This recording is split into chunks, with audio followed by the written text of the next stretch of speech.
Negotiation negotiation इसका पहला हिस्सा है। इस निगोसिएशन का जो वीडियो है बनाने का हम लोगों ने ये काम इसलिए किया है कि चूँकि कोरोना काल चल रहा है भारत देश के अंदर, अपने दुनिया में फैला हुआ है, कोरोना की बीमारी फैली हुई है। लेकिन इस बीमारी के बाद जो है देश के हालात बदलने जा रहे हैं, क्योंकि आज ऐसी ताकतें सत्ता में आ गई हैं जो नाजीवादी हैं, फांसीवादी हैं, शैतानी ताकतें हैं। ये CAA ला रहे हैं, NRC ला रहे हैं, NPR ला रहे हैं। इससे हमारे मूल निवासी बहुजन के अधिकार ख़त्म हो रहे हैं, लोकतंत्र की हत्या हो रही है, संविधान की हत्या हो रही है। तो लोग कोरोना काल के बाद जो है बड़े पैमाने पर SC ST OBC की जो पार्टियां हैं, जो उनके नेता हैं, वो जो है निगोसिएशन के मूड में आएंगे और निगोसिएशंस होंगे और इस शैतानी ताकत से मुक्ति पाने की कोशिश करेंगे। तो साथियों, पहला जो पॉइंट इसमें है, पहला पॉइंट है निगोसिएशन। मतलब कि negotiation is a process in which two or more parties exchange goods or services and attempt to agree on the exchange rate for them. Negotiation is a process in which two or more parties exchange goods or services and attempt to agree on the exchange rate for them. मोल भाव वह प्रक्रिया है जिसमें दो या उससे ज़्यादा पक्ष अपनी वस्तुओं एवं सेवाओं के विनिमय को लेकर सहमति बनाते हैं, एक्सचेंज रेट को लेकर के सहमति बनाते हैं। उसी को मोल भाव कहते हैं, उसी को निगोसिएशन कहते हैं।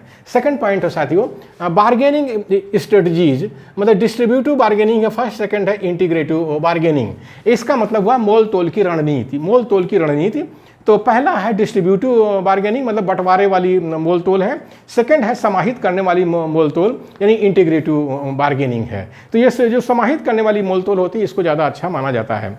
तो थर्ड पॉइंट है डिस्ट्रीब्यूटिव बार्गेनिंग मतलब बंटवारे वाली राजनीति, बंटवारे वाली मोल भाव। तो negotiation that seeks to divide up a fixed amount of resources, ये विन लूज सिचुएशन। इसका मतलब यह हुआ कि बंटवारे वाली मोल तोल में एक फिक्स्ड मतलब एक निश्चित रूप से एक निश्चित राशि होती है या निश्चित संसाधन होता है जिसका बंटवारा करना होता है। तो वो 50-50 नहीं होता है कि 50 इसको मिल गया, 50 इसको मिल गया, 50% इसको, 50% इसको, नहीं, ऐसा नहीं होता है। उसमें किसी को 60 मिलेगा, किसी को 40 मिलेगा, किसी को 70 मिलेगा, किसी को 30 मिलेगा, मतलब किसी को ज़्यादा किसी को कम मिलेगा। इसीलिए एक पक्ष को ज़्यादा मिलता है, दूसरे पक्ष को कम मिलता है। तो इसको कहा गया विन लूज सिचुएशन, किसी को ज़्यादा किसी को कम। तो ये बंटवारे वाली मोल तोल होती है। फोर्थ इसका पॉइंट है इंटीग्रेटिव बार्गेनिंग मतलब हुआ निगोसिएशन दैट सीक्स वन और more settlements that can create a win win situation. Integrative bargaining को कहते हैं समाहित करने वाली मोल तोल। नाम से ही आप समझ लीजिए कि समाहित करने वाली मोल तोल है। इसमें दोनों पक्ष कोई भी हो, एक पक्ष, दो पक्ष, तीन पक्ष, सभी पक्षों को फायदा होता है। तो इसमें एक से ज़्यादा समाधान होते हैं, एक से ज़्यादा सेटलमेंट होते हैं, समाधान होते हैं। इसमें सभी पक्षों को फायदा होता है, पक्ष चाहे दो हो चाहे तीन हो, सबको फायदा होता है, यानी विन विन होती कंडीशन होती है। सब खुश रहते हैं इसमें कि सबको कुछ ना कुछ मिलता है और खुश रहने वाली चीज़ मिलती है, इसलिए इसको इंटीग्रेटिव बार्गेनिंग को ज़्यादा अच्छा माना गया है। फिफ्थ पॉइंट है इशूज इन निगोसिएशन। इस इशूज इन निगोसिएशन में है the role of mood and personality traits in negotiation. Second है gender differences in negotiation. Third है कल्चरल डिफरेंसेज इन निगोसिएशन। इसका मतलब ये हुआ कि मोल तोल में कौन सी बातें महत्वपूर्ण हैं। इशूज इन निगोसिएशन, मोल भाव में कौन सी बातें महत्वपूर्ण हैं। तो पहला है role of mood and personality traits, मतलब मोल भाव में दिमाग एवं व्यक्तित्व की भूमिका। जो लोग मोल भाव में आते हैं उनका दिमाग कैसे काम करता है, उनका व्यक्तित्व कैसा होता है, ये है पहला पॉइंट। दूसरा है मोल भाव में लिंग की भूमिका, स्त्री है या पुरुष, पुरुष, निगोशिएशन में उसकी क्या भूमिका होती है। तीसरा है कल्चरल डिफरेंसेज इन निगोशिएशन, मतलब मोल भाव में संस्कृति की भूमिका। संस्कृति भूमिका जैसे भारत की संस्कृति है, पाकिस्तान की संस्कृति है, चाइना की संस्कृति है, काले गोरे की संस्कृति है, फ्रांसीसी संस्कृति है, जापान की संस्कृति है। तो जब निगोशिएशन में ये सब लोग बैठते हैं तो कैसे उसका प्रभाव पड़ता है। ये छठवां पॉइंट है साथियों, छठवां पॉइंट है the role of mood and personality. Role of mood and personality. Negotiators who are agreeable, are extroverted, are not very successful when it comes to distributive bargaining. इसका मतलब यह हुआ कि मोल भाव में दिमाग एवं व्यक्तित्व की भूमिका।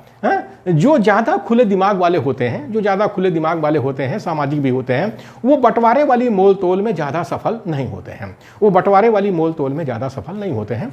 हम इसका एक एग्जाम्पल भी ले सकते हैं कि सन 65 में जो इंडो पाक वार हुआ था, ताशकंद में समझौता हुआ, तो हमारे प्यारे प्रधानमंत्री लाल बहादुर शास्त्री जी थे, वो गए थे वहाँ पर, लेकिन जिस तरह से उनके साथ हुआ कि उनको अपने प्राण तक गंवाने पड़े, जबकि हमारे भारत के बहुत ही प्यारे प्रधानमंत्री थे, गरीबों की बहुत चिंता करते थे, खुद भी उन परिस्थितियों से वो निकले हुए थे, लेकिन अब इस तरह के बंटवारे वाली जो है मोल तोल में उनको अपने प्राण गंवाने पड़े थे। ये आगे साथियों, so those who are able to check their egos at the door are able to negotiate better agreements for themselves and for others, whether the bargaining is distributive or integrative। वे लोग जो अपने अहम भाव पर नियंत्रण रखते हैं वे सभी प्रकार के मोल भाव में सफल होते हैं। ऐसे लोग जो अपने ईगो को कंट्रोल रखते हैं, चाहे डिस्ट्रीब्यूटिव हो चाहे वो इंटीग्रेटिव बार्गेनिंग हो, वो लोग उसमें सफल होते हैं। अब जैसे कि कोरोना काल ये खत्म होगा, हमारे मूल निवासी बहुजन के जो नेता लोग हैं वो आएंगे, वो जो है आएंगे उसमें निगोशिएशन के प्रोसेस में आएंगे, तो उस समय ये वीडियो हमारा काम जरूर आना चाहिए, क्योंकि हमारे मूल निवासी बहुजनों में ज़्यादातर सुप्रीमो नेता आपस में लड़ते रहते हैं, लेकिन अब उनकी राजनीति नहीं चलने वाली है, क्योंकि हर कोई चिंतित है कि हमारा संविधान बचाना है, हमें लोकतंत्र बचाना है, तुम्हारी सुप्रीमोगिरी से हमें कुछ लेना देना नहीं है। अब जो राजनीति चलनी है मूल निवासी बहुजन में, वो लोकतांत्रिक राजनीति चलनी है, और लोकतांत्रिक नेता जो होते हैं, पार्टी जो होती हैं, आपस में मोल भाव करते हैं, निगोशिएट करते हैं, तो वो प्रोसेस शुरू होने जा रहा है। हम उम्मीद करते हैं कि हमारे मूल निवासी बहुजन के जो नेता हैं इससे सीख लेंगे और इस मोल भाव को बहुत अच्छी तरह से निगोशिएट करेंगे, और जो शैतानी ताकतें हैं, नाजीवादी ताकतें हैं, फांसीवादी ताकतें जो सत्ता में आ गई हैं, इनको वो बाहर करने में कामयाब होंगे।